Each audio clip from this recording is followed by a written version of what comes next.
오늘 우리 에베소 5장 15절에서 21절 말씀은 그리스도를 경외함으로 피차 복종하라는 말씀으로 우리가 은혜를 나누고자 원합니다. 에베소서는 바울 사도가 에베소에 있는 성도들에게 이 서신을 보내서 이제 하나님의 이 거룩한 말씀, 바울 사도의 서신의 특징은 전반부는 다 교리를 이제 쓰고 있고 후반부에는 그 진리인 교리를 가지고 성도들이 삶 속에서 어떻게 실천해야 되는가, 윤리편을 이제 말씀하고 있는 것을 보게 됩니다. 그러나 오늘 많은 우리 한국교회와 또 우리 문제가 뭐냐, 교리도 비진리 가운데 많이 섞여 있지만 교리를 올바로 진리를 안다고 해서 또 우리가 삶 속에서 그리스도의 빛의 자녀답게 또 윤리적으로 행하느냐, 그것이 안 되고 있어서 문제라는 것이죠.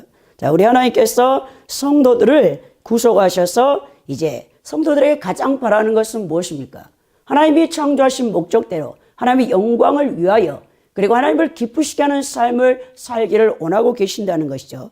우리를 통해서 하나님 나라를 이 땅에서 확장해 가고자 원하시는데, 오늘 에베소서에는 하나님의 경륜이라는 이 말씀이 나와 있고 하나님의 계획과 플랜이죠. 더 나아가 이 하나님의 경륜은 이 땅에서 하나님 나라를 확장을 해서 하나님께서 영혼들을 구원하시고자 원해서 그리스도의 피값으로 교회를 세웠다. 그래서 교회론이 이 에베소서에 들어있는 것을 보게 됩니다. 에베소서 5장의 전체 내용은 빛의 자녀로서 하나님을 기쁘시게 하는 성도의 올바른 삶을 제시하고 있는 것이죠. 에베소서 5장을 세 편으로, 세 부분으로 나눈다면, 첫째는 빛의 자녀로서 어떻게 행할 것인가, 에베소 5장 1절에서부터 14절에 그것이 말씀되고 있고, 그 다음에 두째 단락에서는 성령 충만한 자의 삶에 대해서 얘기하는데, 이것은 에베소 5장 15절에서부터 21절 말씀을 통해서 말씀하고 있으며, 또 셋째는 남편과 아내의 도리에 대해서 말씀하고 있는데, 이것은 에베소 5장 22절에서 33절 말씀에 기록되어 있는 것을 보게 됩니다. 가장 중요한 에베소서의 첫 이제 구절인 5장 1절에서부터 2절에 그러므로 사랑을 입은 자녀같이 너희는 하나님을 본받는 자가 되고 그리스도께서 너희를 사랑하신 것 같이 너희도 사랑 가운데 생활하라. 그는 우리를 위하여 자신을 버리사 향기로운 제물과 생축으로 하나님께 드리셨느니라 그랬다는 거죠. 그래서 바울 사도가 에베소 성도들에게 또 더 나아가 2000년 교회사 가운데 지금 현대 우리 그리스도인들에게 권면하는 이 말씀이, 너희는 빛의 자녀로서 하나님이 기쁘시게 하는 것이 무엇인가, 더 나아가서 이제 또 우리에게 사랑 가운데 행하라, 또 이제 하나님을 본받는 자가 되라, 그 말씀을 하고 있죠. 우리 그리스도인들의 목표가 뭡니까? 예수 그리스도를 닮아가고 쫓아가는 것이죠.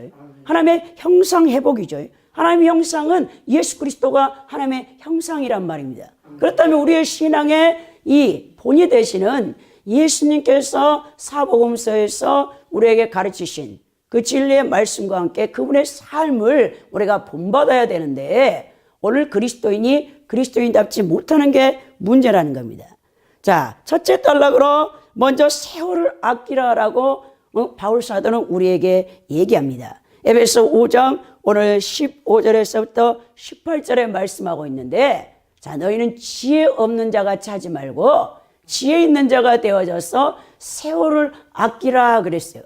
세월을 아껴야 됩니다. 여러분, 모든 인생은 100년 안에 끝나는 거죠.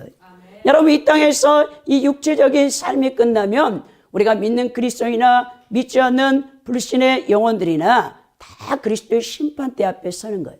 왜냐? 주님은 그런 고난이시여, 심판, 재판할 수 있는 그 권리를 예수 그리스도께서 가지고 계시는 이유가, 그분이 우리 인간을 만드셨고 더 나아가 우리를 구원하시기 위해서 십자가의 대속의 은총, 자신의 그 피를 흘리심으로 모든 인간의 죄를 사해 주신 예수님만이 모든 인간을 심판할 수 있는 고난을 갖고 있는 분이란 말입니다. 우리가 예수 그리스도를 알지 못하는 불신의 영혼들, 우리 비그리스도인들은 왜 기독교인들은 예수만 믿어야 구원받는다냐? 그러면 너무 독선적이다. 그러면서 불교계 같은 사람들 보세요. 우리는 부처님은 얼마나 자비롭고 자유로운가. 네. 그 생명체를 소중히 여긴다는 거예요. 벌레 한 마리도 살생하면 안 된다는 거죠. 그러면서 제가 불교인들을 만나서 전도할 때 예수 그리스도는 엄청 독선적이고 자기네만 구원받는다. 그런다고 하면서 막 공격을 하는 거죠. 그래서 이제 타종교에서 말하는 그들의 신관, 더 나아가서 그들의 구원관, 이제 우리 기독교하고는 다르죠. 우리는 예수 그리스도만이 우리의 심판자라는 것을 여러분들이 딱 머리에 각인돼 있어야 되는 거예요.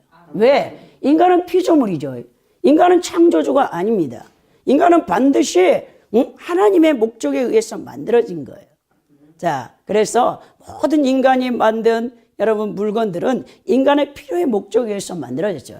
이 컵 하나도 물을 담아 먹기 위해서 인간이 필요해서 만들어진 것처럼 인간이 이것을 만드는 것처럼 하나님이 인간을 하나님의 형상과 모양대로 지으셨어요. 창조하셨어요. 그리고 그 영혼 아래 하나님의 생명을 넣어주시기를 원하는 것이죠. 근데 우리가 인간이 하나님의 그 창조의 목적에 부합하지 못하고 죄짓고 불의해서 마귀를 쫓아서 이 세상에서 타락한 본성대로 살면 우리는 정말 지옥 갈 수밖에 없는 존재들입니다.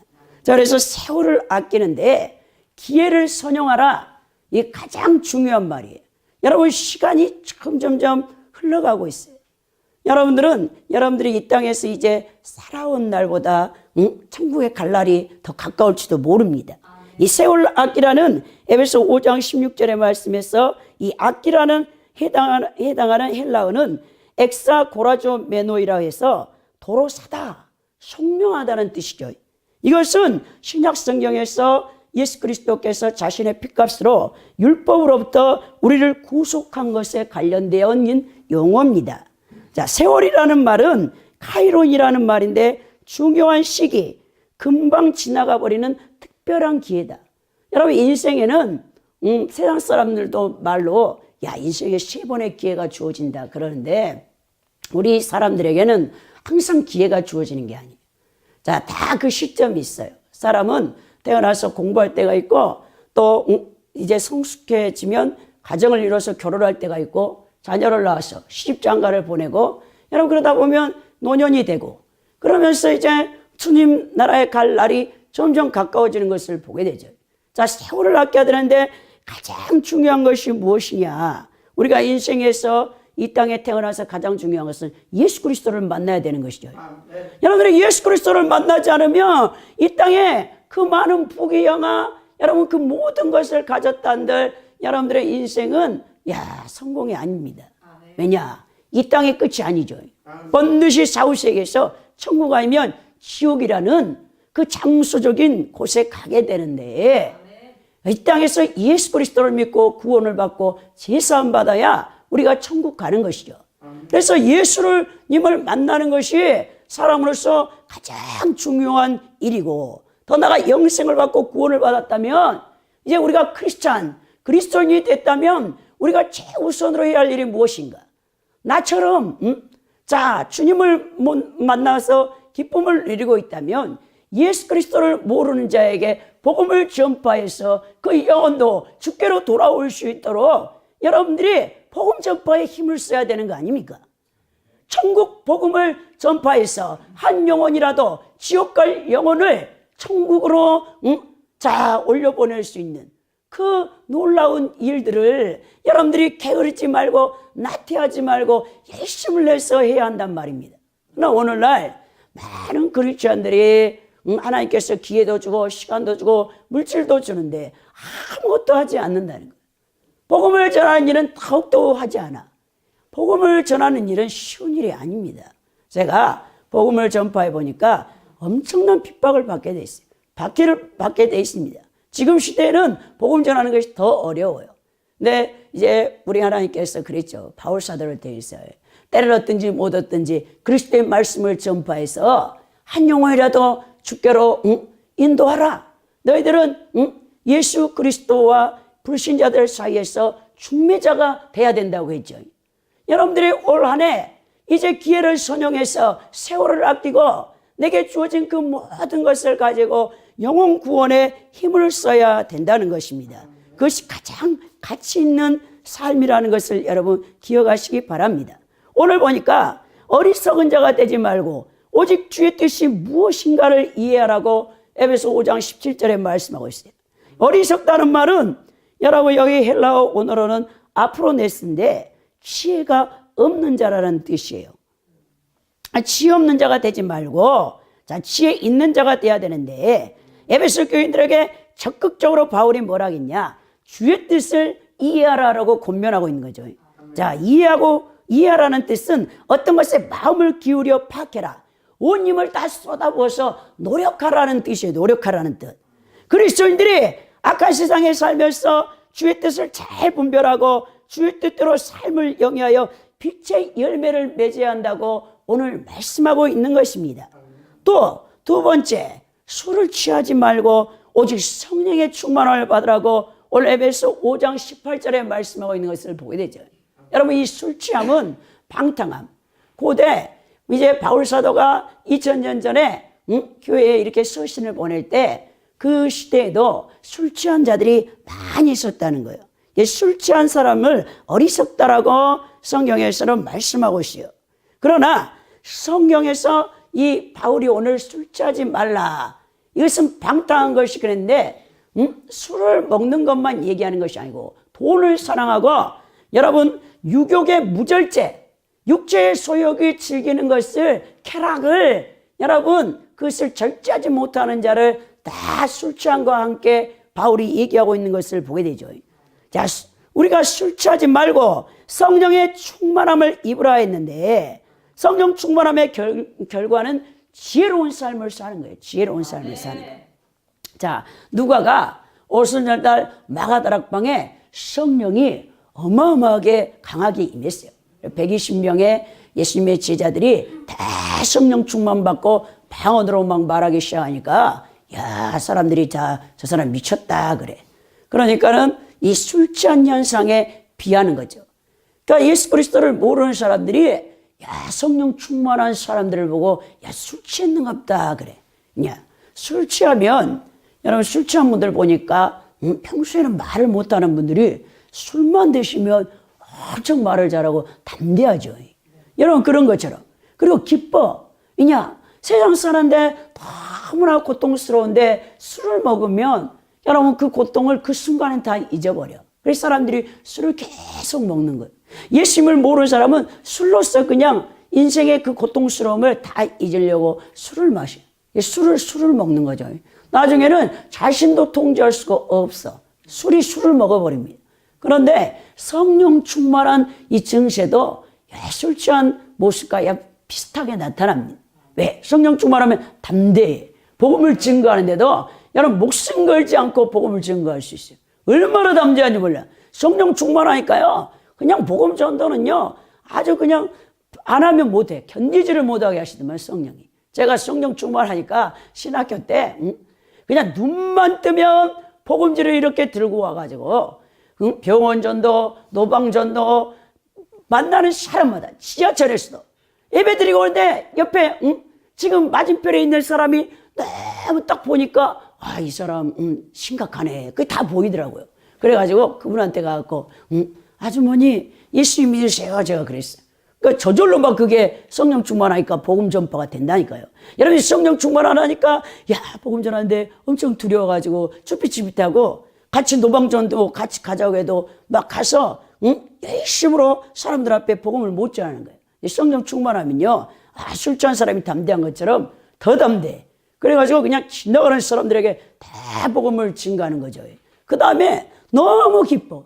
성령 충만하면요. 환경은요. 너무 열악하고 고통스러운데도 너무너무 기쁘더라고요. 제가 그냥 10년을 넘게 우리 하나님 앞에 물질 연단을 받으면서 제가 여러분들한테 간증하잖아요. 신학교 다닐 때 등록금 못 내가지고 학교도 제적당해가지고 청강생으로 다니는데도 얼마나 성령이 충만하니까 그냥 기뻐하는지 우리 아구들이 제가 제일 밉다고 했어요. 왜냐? 쟤는 뭐가 좋았어? 여러분 신학교 오면 힘든 일이 많은데요. 성령 충만하니까요. 저는 힘든지도 모르겠어요. 차비도 없어가지고 갈 차비는데 올 차비도 없는데도 그 가방을 메고 신학교에 가가지고 교수님들의 말씀을 다 청강하는 거죠. 재학생이 아니까 등록금 못 내고 잘렸는데 그런데도 그냥 혼자 아멘 하면서 목사님들이 말씀하면 그냥 꿀떡같이 받아 먹으니까 제가 이제 우리 학우들하고 같이 여름에 학예 수련회를 전북 1위로 갔거든요. 우리 학우들이 저를 그렇게 미워한지 진짜 몰랐어요. 저는 정말 그냥 예수님으로 성령으로 충만해가지고 열심으로 그렇게 신학교를 다니는데 어느 날 밤 딱 이제 첫날 가가지고 여름 성경학교를 마치고 다 밤자리에 들기 전에 목사님 사모님이 피드백을 한 다음에 1시나 2시나 돼가지고 잠자리에 들라는데 그때 제가 잠이 안 와요. 왜냐? 그때 우리 아픈 어머니가 계셨고 어린 조카가 있는데 먹을 것이 없어요. 제가 그 전북 1위에 간다고 하니까 우리 언니가 돈 좀 주고 가래. 1,000원만 주고 가래. 1,000원도 없었거든요. 왜? 1,000원 왜 달라니까. 밀가루 좀 사야 되겠대. 쌀이 떨어져갖고 없으니까. 우리 그때 쫙 김포 송정동에 거기 살았거든요. 엄마가 들에 가서 쑥을 많이 뜯어놨는데 그걸로 뭐 전을 해 먹고 죽을 써 먹어야 되겠다는 거예요. 근데 제가 1,000원도 없어요. 그래가지고 1,000원 없는데 하고 그냥 제 몸만 우리 조장님, 반장님 차를 타고 전북 1위 내려와가지고 저는 맛있는 걸 먹는데 아이고 우리 조카도 있고 엄마도 있고 다 굶고 있다면서 밤에 잠을 자는데 잠이 안 와서 혼자 이불 쓰고 막 울면서 제가 기도한 거예요. 하나님 제가 돈을 못 주고 왔는데 주님께서 사람의 손을 공급해서 먹여주게 했어요 하고 우니까 우리 하나님께서 저를 가장 미워한 학우가 계셨어요. 좀 저보다는 나이가 많으신 분. 그분은 우리 순복음 출신이 아니고 그분은 감리교 출신이셨는데 감리교에서 우리 신학교를 그때 온 거예요. 근데 저를 그렇게 미워했다는 거예요. 왜? 자기는 그냥 코 끌려가지고 하나님 앞에 신학교를 다녀서 매일같이 학교 그만둘까 말까 그만둘까 말까 방황하는데 완전 또라이 같은 김필자 막 신나가지고 그냥 예배를 드리고 찬송을 해도 박수를 얼마나 크게 치고 아멘 아멘 하니까 엄청 미웠다는 거예요. 근데 우리 하나님께서 그때 제가 우는 소리를 듣고 그 전도사님 마음이 움직였나 봐. 그래가지고 이제 우리가 3박 4일 딱 끝나고 서울에 와가지고 반장님이 다 이제 우리를 내려줬는데 갑자기 저보고 그때가 금요일이었는데 내일 토요일에 나보고 동대문으로 오라는 거예요. 내가 동대문에 왜 가야지? 그냥 이제 갔어요. 그랬더니 저보고 정장을 한 벌 사주더라고요. 그리고 구두를 하나 사줘. 그러면서 이거 이제 신고 이거 입고 다녀. 제가 옷도 없었어요. 우리 그때 항상 정장을 했어야 돼요. 안 그러면 학교 출입을 못 해. 예비 전도사들이기 때문에 신학 4년 동안 항상 치마 정장을 받아요. 바지도 입으면 안 되는데 저는 이제 야간 신학교 다니까 직장에 이제 갔다 오니까 치마가 없어가지고 그 옷이 없었는데 그 전도사에 한 불 사준 거를 4년 내내 교복절을 입고 다닌 거죠.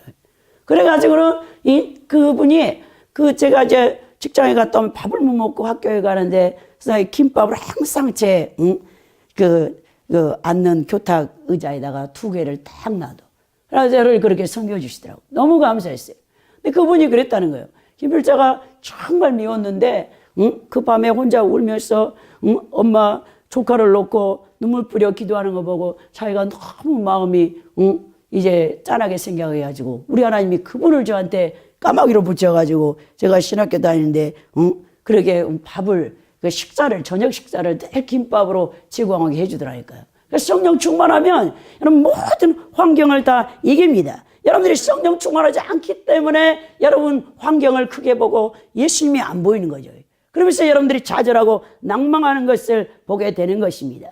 더 나아가서 오늘 우리에게 성령 충만할 때 뭐냐? 그 현상이 어떻게 나타나냐? 시와 찬송과 신령한 노래들로 서로 화답하며 너희 마음으로 주께 노래하며 찬송하며 범사에 우리 주 예수 그리스도의 이름으로 항상 아버지께 감사하며 그리스도를 경외함으로 피차 복종하라. 이것이 성령 충만하면 열매로 나오는 것이죠.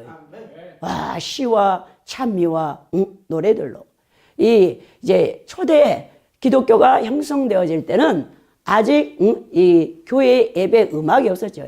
지금이야 우리가 피아노로 이 찬양을 하고 많은 악기들을 도입해서 하나님을 찬양하는데, 히브리인들이 이제 유대교인들은 해당해서 지금도 악기 사용하지 않습니다. 그냥 음률에 맞춰서 랍비들이 이렇게 그 시편을 읽는 거예요. 예배용으로 찬송이 시편을 읽는데, 오늘 이 구약의 시라는 것은 시편을 얘기하고 있어요, 바울이. 더 나아가 이 찬송이라는 것은, 또 신령한 노래들은 그 당시에 우리처럼 이렇게 예배 형식이 이루어지지 않았죠. 그래서 고린도 교회 성도들이 보니까 바울이 너희들이 영으로 찬미하고 마음으로 찬미하라 그랬어요. 영으로 찬미하는 것은 방언으로 다 찬양했다는 거죠. 그 당시에는 방언 찬양이나 여러분 또 예언하는 것도 다 교회에서 이제 초대교회 때는 다 허용된 거죠. 지금은 못하게 하잖아요. 다 막아버렸지. 이제 우리가 딱 그 교회가 제도화되면서 그런 것들이 다 세해지면서 이제 거의 장로교 스타일, 우리나라는 유교 스타일 비슷하게 거기다가 딱 그 예배 형태를 맞췄어요. 1시간 안에 모든 것을 다 끝마치게 딱 만들어져요. 학교 그냥 수업 시간처럼.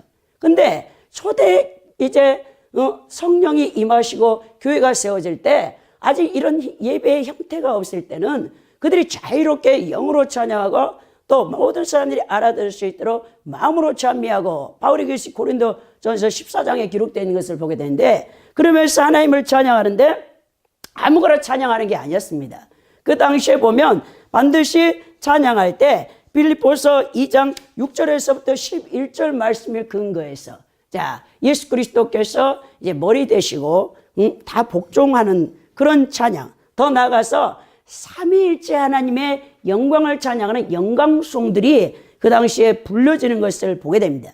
그래서 그때 보니까 신령한 노래들이라 해서 성령의 영감에 의해서 만들어진 막 생명이 와일드하게 전달되는 그런 예배를 초대교회 성도들은 드렸다는 것이죠. 빌립보서 2장 6절에서 11절, 골로새서 1장 15절에서 20절, 에베소서 5장 14절, 그런 내용을 방언으로 찬미하면서 함께 예배를 드렸던 것을 보게 됩니다. 그래서 서로 화답하며 노래하며 찬송하며 그리스도에 대한 찬송과 하나님에 대한 찬송을 서로 화답했던, 정말 성령께서 운행하시며 성령께서 중화하시는 초대교회 예배였겠죠. 지금 우리는 성령이 운행할 수 없도록 인간이 조직화시켜서 제도화시켜서 예배 형식을 딱 틀을 짜놔가지고 성령님이 들어오실 틈이 없게 만들어놨는데, 자, 범사에 우리 주 예수 그리스도의 이름으로 항상 아버지 하나님께 감사를 하겠죠. 여러분, 최고의 신앙은 감사하는 성도예요, 여러분. 범사에 감사해야 돼, 범사에. 어제 우리 교회 아시는 집사님이 한 분 오셨어요. 근데 건강검진을 받으셨는데 12월 26일에 몸에 혹이 6개. 근데 신촌세브란스 병원에서 진단을 받았는데 담낭에도 용종은 막 자라나지, 난소에도 막 혹이 자라나지, 가슴에는 혹이 막 3개가 있지, 막 혹이 또 12지장에 혹이 있지, 막 이러면서 혹이 막 자라는데 깜짝 놀랐어요.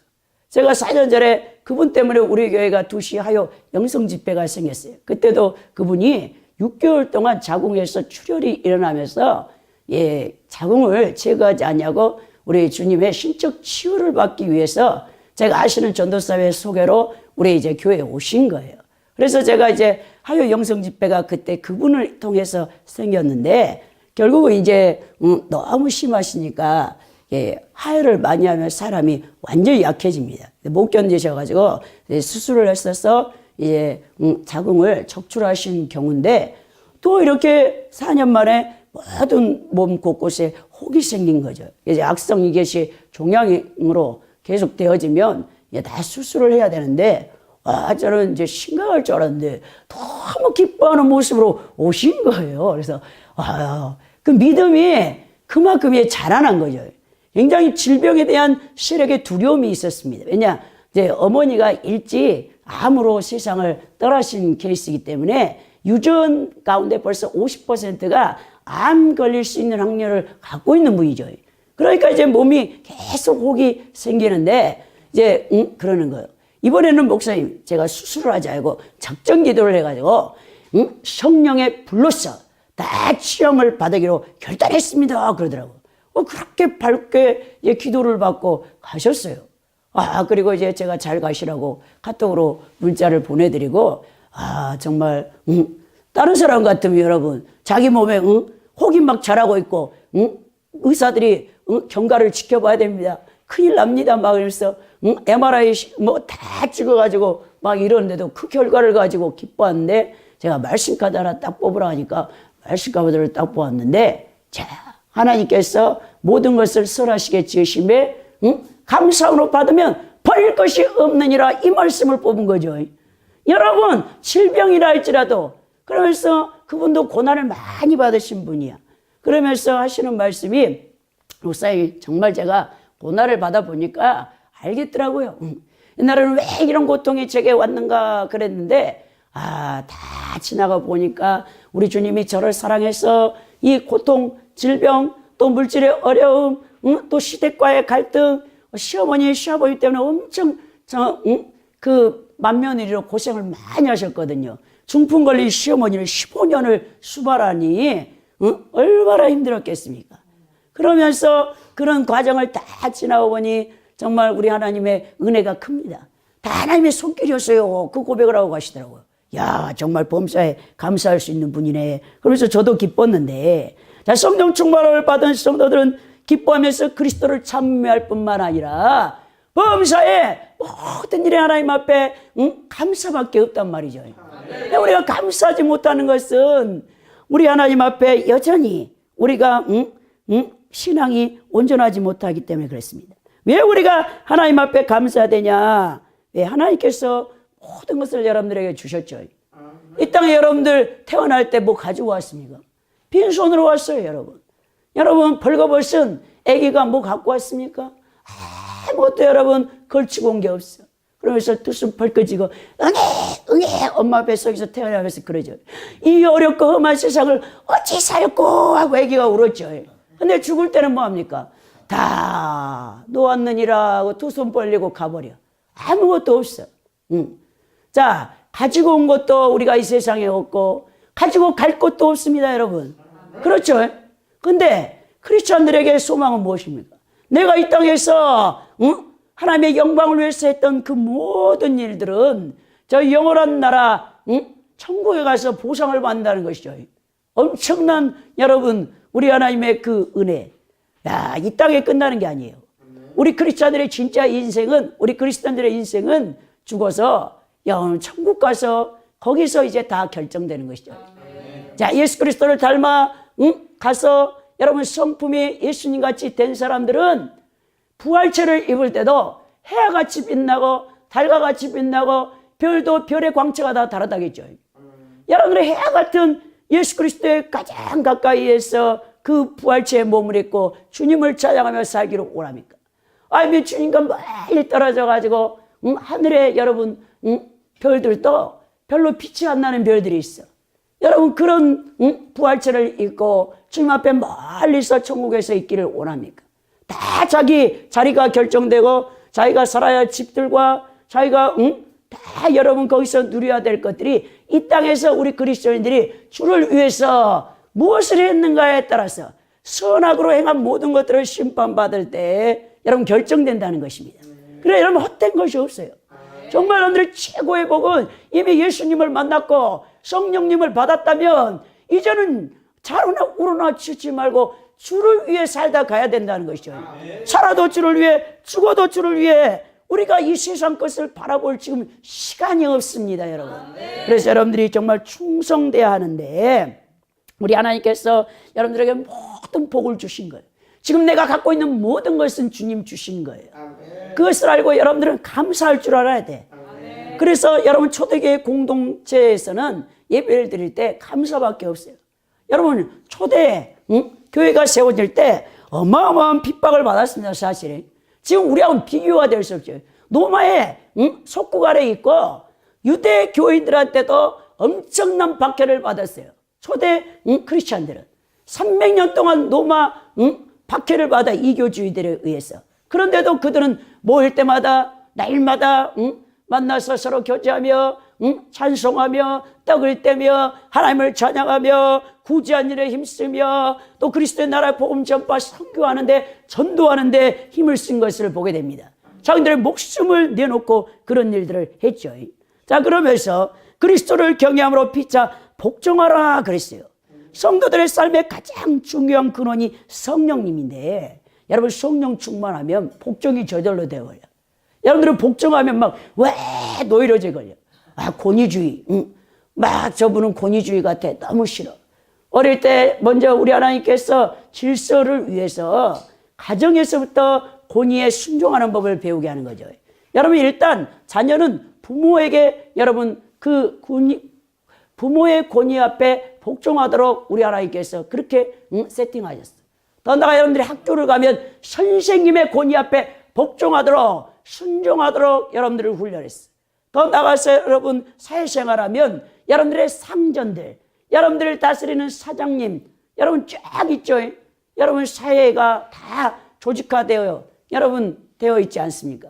거기에 복종하는 법을 배우게 했는데, 오늘 그 복종은 그 근원이 어디 있냐? 그 동기가 그리스도를 경외함으로 피차서로 복종하라고 했습니다. 그러면서 나오는데, 첫 번째는 아내가 남편에게 복종을 하는데 어떻게 복종해야 되냐? 여러분 범사에 복종해야 된다 해서. 범사에. 왜? 남편의 머리, 여자의 머리는 남편이요, 남편의 머리는 그리스도라겠죠. 여러분 그리스도의 앞에 성도인 우리가 복종을 해야 되는 거죠.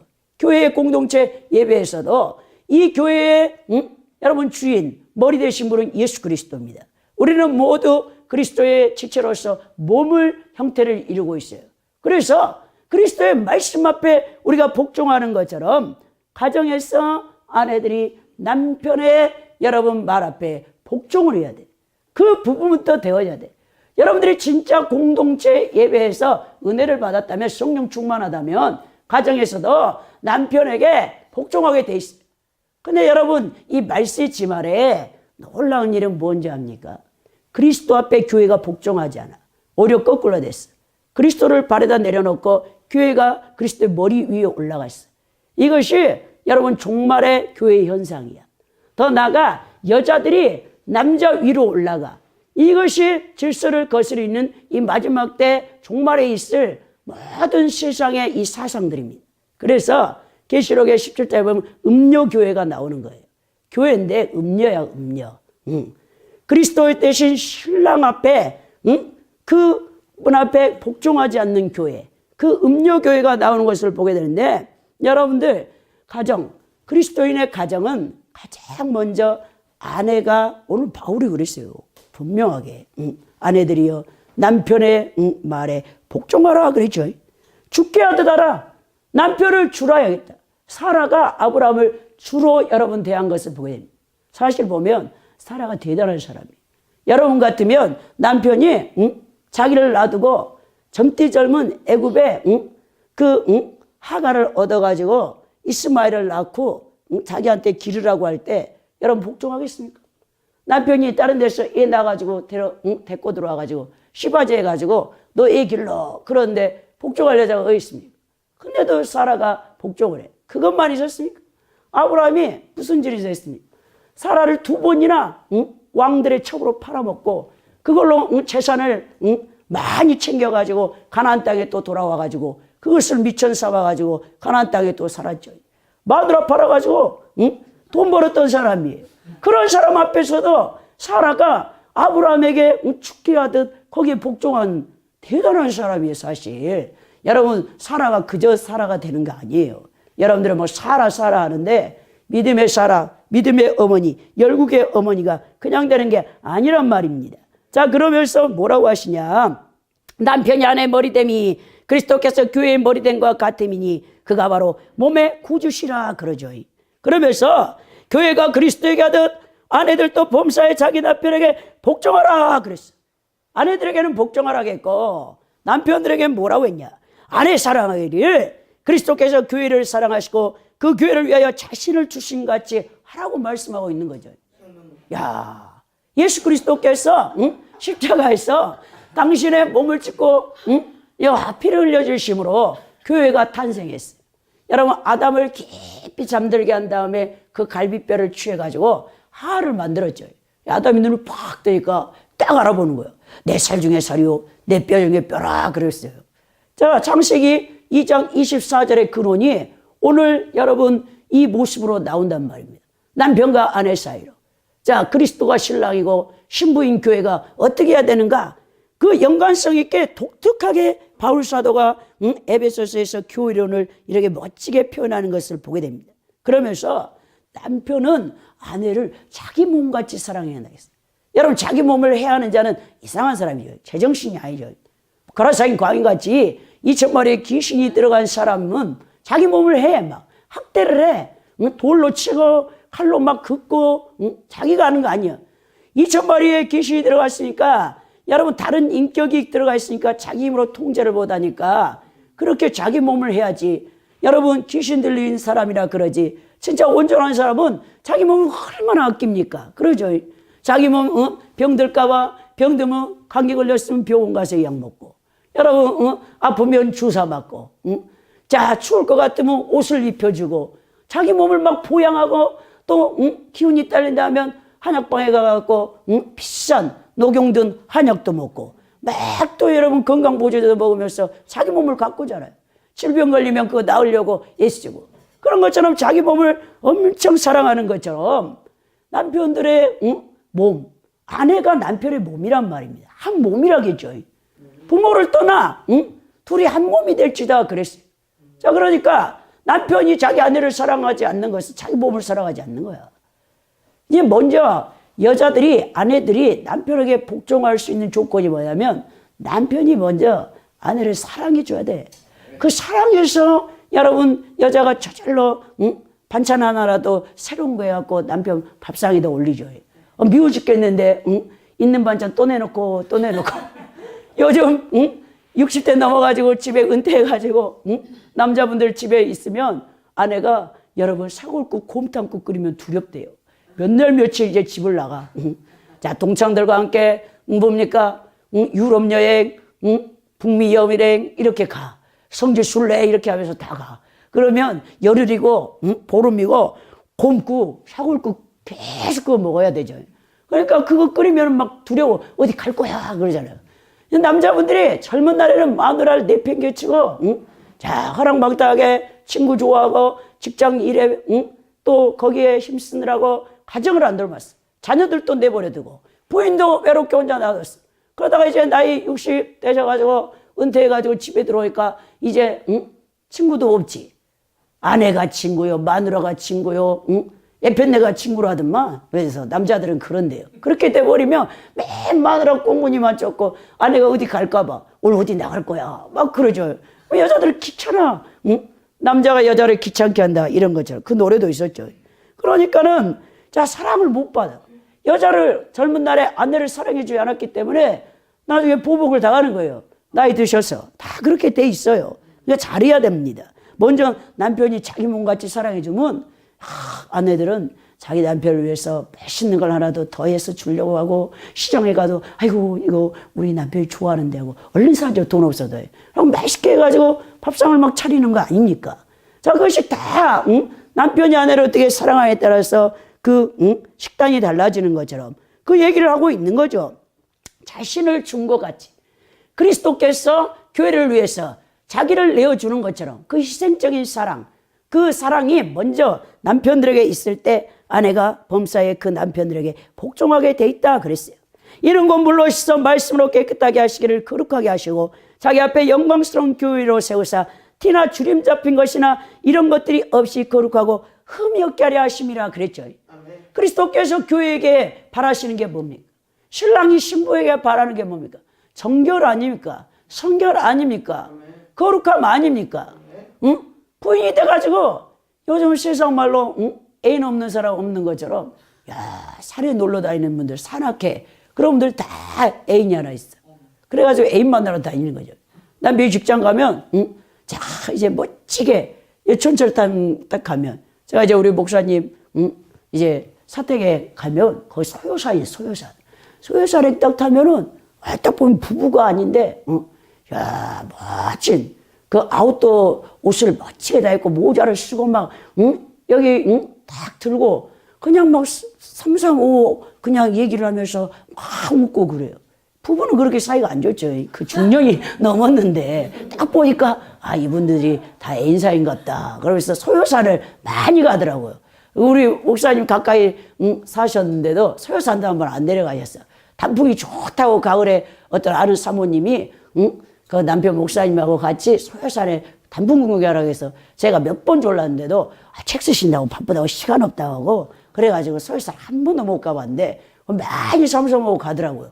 그렇게 이렇게 애인이 있어 다 그러면 안 되겠죠. 자기 남편 자기 아내 딱 우리 하나님께서 가정이라는 틀 결혼의 제도를 통해서 연합시켜서 특히 그리스도인의 가정은 거룩하기를 원하셨단 말이에요. 흠도 없고 주름도 없고 티도 없는 우리가 그리스도의 신부야. 자, 가정에서 여러분들이 남편을 어떻게 대하느냐 또 남편이 아내를 어떻게 대하느냐에 따라서 교회 머리 대신 예수 그리스도 앞에 자 교회 신부인 우리 성도들이 어떻게 해야 되는가가 딱 다 나오는 것이죠. 근데 우리가 엉망이야 엉망. 그래서 문제입니다. 자, 가족 모든 구성원들에게 피차 복종하라 그럽니다. 복종하려면 어떻게 해야 되냐. 에베소 4장 2절에 보니까 성도들은 모든 겸손과 온유로 하고 오래 참음으로 사랑하려 서로 용납해야 되죠. 용납하기가 힘들죠. 처음에 초창기에 결혼해가지고 왜 부부들이 싸웁니까? 야, 30년 넘게 자기 온 가족의 문화를 갖고 왔어. 남편도 그러고 아내도 그래. 그리고 살아온 습관 그게 다 달라. 좋아하는 음식, 취미도 달라. 근데 막 둘이 안 맞으니까 티격태격 싸우고 또 누가 먼저 주도권을 잡아 그 가정에 자기가 주도권을 잡을까 엄청 싸우는 거죠. 그렇게 하면 안 된다는 거예요. 자, 틀린 게 아닙니다. 나와 다른 거죠. 하나님께서 원래부터 남자와 여자를 다르게 창조하신 거예요. 다 독특하게 창조하신 거예요. 그러나 둘이 결혼을 통해서 연합해서 한 몸이 되게 하사 서로 돕게 하신 거죠. 남편이 부족한 부분은 아내가 도와야 되고 또 아내가 못하는 것은 남편이 도와줘서 서로 보완을 하는 상태로 동일한 존중의 상태로 하나님께서 만들었는데 이 선악과를 따먹고 죄를 범함으로 심판을 받아서 이제는 남편이 아내의 머리를 이제 아내를 이제 다스리게끔 하셨죠. 그래야 질서가 잡히게 하셨단 말이에요. 아내들은 남편에게 복종하게 하셔서 이 세상의 질서를 유지시키는 것을 보게 됩니다. 그런데 서로 상호간에 복종하라. 왜? 그 근본의 동기는 그리스도를 경외하는 것으로 나타나는 것을 보게 됩니다.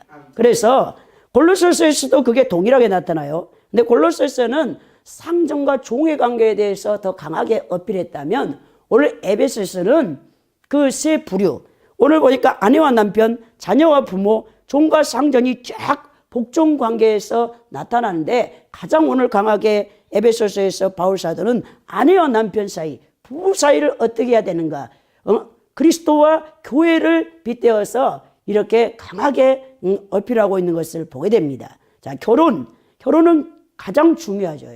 여러분 인생의 선택에서 세 가지를 잘 만나야 된다 했죠. 첫째는 부모를 잘 만나야 되고 금수저는 태어나자마자 금수저, 흙수저는 죽었다 깨어나도 흙수저, 금수저가 못 된다죠 요즘에. 자, 그런 것처럼 부모를 잘 만나는 것도 복이야. 더 나아 좋은 스승님을 만나서 우리가 좋은 것들을 배워서 인격이 성숙하게 만들어졌다는 것도 복이죠. 그러나 이 세상 사람들이 말하는 것처럼 가장 중요한 만남은 배우자와의 만남이라 있어요. 배우자의 만남은 여러분들의 인생에서 가장 중요해요. 부모님과 살 때는 한 30년, 늦게는 요즘 결혼 늦게 하니까 한 40년까지 살 수 있겠지만 그 다음에는 배우자를 만나서 더 많은 인생을 어릴 때 부모에게 함께 의존했던 삶보다 배우자가 만나서 부부가 이제 연합해서 사는 기간이 더 많은 것을 보게 되죠. 그래서 부부가 얼마나 중요한가. 배우자, 내 서로 책임을 가져야 된다. 남편은 아내를 부양해야 돼. 자녀를 부양해야 되는 권리를 갖고 있어. 남편이 여러분 부양하지 못하면 가정 경제가 어렵겠죠. 그래서 또 그저께 오신 여자 집사님이 있어요. 우리 교회 오셨어요. 근데 그분은 남편이 부양을 안 해. 온 가족에게 그냥 자기 시어머님, 시아버님, 시숙님들, 있던 집도 큰 시숙님 담보 잡혀가지고 여러분 집도 다 날리고 자녀 둘이가 딸 둘이가 공부를 그렇게 잘하는데도 대학도 못 가. 남편분이 이 결혼을 했으면 자신의 온 가족 시댁에서 벗어나서 이제 부모를 떠나라고 했죠. 떠나서 하나가 되어져서 자기 새 가족, 부인을 얻었으면 부인과 또 그 사이에서 태어난 자녀를 돌봐야 하는데 그걸 안 합니다. 그럼 얼마나 힘듭니까? 그러면서 여자 집사님이 그 어려운 막노동을 해가지고 먹고 살고 집에 있는 거 모조리 다 재활용품 팔아가지고 여러분 책 팔고 애들 학교 올라가면 책 팔고 또 옷 애들 작아지면 옷 갖다 다 팔아가지고 그때 오셨는데 허름하게 애들 옷을 입고 오셨더라고. 얼마나 추운데 그 영하 그때 15도라고 한파 때 오신 거예요. 세상에. 왜 오셨냐 그랬더니 동대문에 뭐 볼 일이 있다고 하시더니 막내딸이 지금 대학을 합격해놓고도 등록금이 없어가지고 지금 등록을 못하고 있다고 마음 아파서 우시는데 너무 마음이 아픈 거죠. 남편이 가족 부양을 하지 않고 자녀를 내팽개치고 저러고 시댁에만 그냥 돈 벌어서 다 갖다 주고 안 그러면 또 친구들한테 다 돈 해줘가지고 남는 게 없는 거죠. 그렇게 되면 가정이 얼마나 어렵습니까? 먼저 남편이 책임감 있게 가정을 부양하고 자녀들을 책임져야 아내가 평안하며 또 행복한 가정생활을 이룰 수 있겠죠. 여러분 그래서 오늘 그러잖아요. 예수 그리스도께서 교회를 어떻게 부양하는가 보라고 그랬죠. 누구든지 언제나 자기 육체를 미워하지 않고 오직 양육하여 보호하기를 그리스도께서 교회와 함과 같이 갖다 했다. 교회의 모든 필요한 것을 성령을 통해서 공급하고 계신단 말이에요. 교회는 성령이 감독이 되시는 거예요. 다 성령께서 성도들 한 사람 한 사람을 만드시면서 감동하시면서 여러분들을 영적으로 성숙시키면서 또 필요한 것들을 채워주시는 것처럼 그렇게 보양하고 양육하고 가르치고 우리를 성장시키며 성숙시키는 것처럼 예수 그리스도가 그렇게 하는 것처럼 남편들이 가정에서 그렇게 해줘야 된단 말입니다. 자, 그래서 그 집사님 올 때 너무 마음이 아프고 기도만 간절히 해주고 제가 이제 돌려보냈는데 정말 좋긴 좋습니다. 어제 오셨던 그 몸에 혹이 많다는 여자 집사님 따님이 한양대 경제학과를 졸업해가지고 딸이 취업을 했다는 거예요. 굿네이버스에 들어갔다 해서 할렐루야 그랬는데 계속 기도했거든요. 근데 그 얘기를 했더니 역시 지혜로워. 그 집사님은 이미 자녀를 길러봤기 때문에 목사님 국가장학금 신청하게 하세요. 학자금 대출하게 하세요. 왜? 모든 첫 등록금은 국가장학금 신청하면 소득이 부모가 일정 기간 되지 않으면 다 100% 지원해 줍니다. 그러더라고요. 그래서 제가 문자를 열심히 카톡을 해가지고 또 그 집사님한테 알렸더니 그 집사님이 너무 감사하다는 거예요. 야, 국가장학금 받아가지고 생활이 어려우면 그만큼 그 소득이 부모가 안 된 만큼 국가장학금에서 지원해가지고 학교로 보내주면 그게 된다는 거예요. 또 나중에 애가 취업해서 또 갚을 수도 있고 그런 방법을 주시더라고. 그래서 하나님이 다 그러니까 우리가 이 지체들의 교제가 얼마나 중요한가. 먼저 간 분이 있죠. 고난 가운데서도 내가 먼저 겪은 사람이 있고 또 지금 그 고난에 고통받고 있는 사람이 있는데 이분 저분 다 얘기 들어보면 야 이게 딱 답이 나와요. 그러니까 우리 하나님이 대단한 분이시란 말이에요. 여러분들이 그래서 성도의 교제를 힘써야 되는 것이죠. 그러면서 오늘 뭐냐? 그러므로 사람이 부모를 떠나 그의 아내와 아빠여 그들이 한 육체가 될지니 이 비밀이 크도다. 나는 그리스도와 교회에 대하여 말하노라. 그러면서 그러나 너희도 각각 자기 아내 사랑을 자신과 같이 하고 아내도 자기 남편을 존경하라 그랬어요. 야, 대단한 부부애가 좋은 분들은 보면 아내가 정말 남편을 존경해. 보기는 별로 우리가 봤을 때 시원찮은 것 같은 남편도 말 하나하나도 절대 반말하지 않아요. 어떤 분은 항상 남편에게 높임말하면서 남편을 엄청 존경하며 이렇게 대하는 분들을 봤어요. 그 가정을 화목해. 근데 이제 부인이 남편한테 야, 너 자 막 할 때 그 가정은 무너지는 거예요. 왜? 하나님의 권위 앞에서 순종하지 않고 있기 때문에. 그리스도를 경외함으로 그리스도 앞에 복종하는 것처럼 아내가 남편에게 복종하지 않고 존중하지도 않고 존경하지도 않게 되면 그 가정 무너집니다. 아무리 남편이 개차반 같고 부족한 것 같아도 다 그것이 뭡니까? 아내 되는 우리를 훈련하기 위함이에요. 왜? 그리스도인답게 만들려고. 여러분들은 왜 내가 저 인간을 만나서 이렇게 고통스러운가? 내 짝이 아닌가 봐. 딴 사람 한번 알아볼까? 이런 제약된 마음을 가져서는 안 된다는 거예요. 하나님이 허용하지 않았으면 여러분 이 결혼이라는 것은 성립이 안 됩니다. 제가 예전에 다 겪어봐서 알아요. 하나님 제 짝입니까 아닙니까 했는데 10년을 기도했는데 하나님이 네 짝이 아니라 그러더라고요. 그럼 제 짝이 어디 있습니까? 20년을 제가 기다려요. 20년을. 딴 사람 같으면 누가 20년 기다립니까? 그냥 자기 맘대로 가버리지. 근데 우리 하나님께서 기다려라 기다려라 기다려라 그랬어요. 20년을 기다린 거예요. 야, 짝이 나타날 때까지 20년. 야, 아브라함이 자식 이삭을 낳기까지 25년이 걸린 것처럼 저는 정말 결혼하기가 힘들었는데 안 시켜줄지도 모른다 그렇게 생각했어요. 안 시켜줘도 주님만을 위해서 살다가 이제 어떠했습니까? 근데 결혼을 엄청 하고 싶었는데 나중에 주님께서 저렇게 가장 좋은 분을 주셨죠.